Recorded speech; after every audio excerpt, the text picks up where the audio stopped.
आखिर बिना किडनी के कैसे जिंदा है प्रेमानंद महाराज? दोनों किडनी फेल है फिर भी जिंदा है प्रेमानंद महाराज। क्या ये वाकई में श्री कृष्ण का अवतार है? इनकी असली सच्चाई जो आप सभी से छुपी जा रही है, आखिर क्या है इनका असली नाम और क्या है इनका असली काम? आखिर क्यों बड़े से बड़े क्रिकेट खिलाड़ी से लेकर दुनिया के सबसे बड़े नेता भी उनके सामने अपना सिर झुकाते हैं? क्या वाकई में उनके पास कोई दिव्य शक्ति है जिसका इस्तेमाल करके ये सबके दुख नष्ट कर देते हैं? आखिर कैसे कानपुर का ये छोटा सा बच्चा बन गया भारत का सबसे पूजनीय इंसान, जिनके सामने छोटे से लेकर बड़ा हर कोई नतमस्तक होकर झुकता है? आज देश दुनिया में हर कोई जानता है। उनके प्रवचनों को सुनने के लिए बड़े बड़े अभिनेता, नेता, खिलाड़ी पहुंचते हैं। लेकिन क्या आप इनके संत बनने की कहानी जानते हैं? प्रेमानंद महाराज का जन्म कानपुर महानगर की नरवल तहसील के अखरी गांव में हुआ है। ये एक ब्राह्मण परिवार से आते हैं। प्रेमानंद महाराज का असली नाम अनिरुद्ध पांडे है। उनके परिवार में अभी भी इनके बड़े भाई और भतीजे गांव में रहते हैं। हालांकि जब से प्रेमानंद जी महाराज ने अपना गांव छोड़ा है तब से वह दोबारा गांव नहीं आए।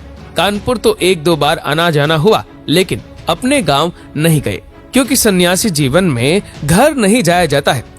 प्रेमानंद महाराज ने 13 वर्ष की आयु में ही अपना घर त्याग दिया था। एक बार वह बिठूर गए हुए थे। इस दौरान उनके मन में विचार आया कि अब वह संत और सन्यास का जीवन व्यतीत करेंगे। इसके बाद जब वह घर लौटे तो उन्होंने घर छोड़ने का निर्णय कर लिया।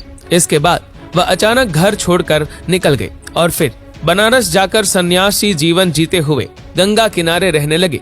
प्रेमानंद जी के परिवार में भक्तिभाव का माहौल था और इसी का प्रभाव उनके जीवन पर भी पड़ा। प्रेमानंद जी महाराज बताते हैं कि जब वे 5वीं कक्षा में थे तभी से गीता का पाठ शुरू कर दिया और इस तरह से धीरे धीरे उनकी रुचि अध्यात्म की ओर बढ़ने लगी। साथ ही उन्हें आध्यात्मिक ज्ञान की जानकारी भी होने लगी। जब वे 13 वर्ष के हुए तो उन्होंने ब्रह्मचारी बनने का फैसला किया और इसके बाद वे घर का त्याग कर सन्यासी बन गए। सन्यासी जीवन की शुरुआत में प्रेमानंद जी महाराज का नाम आर्य ब्रह्मचारी रखा गया।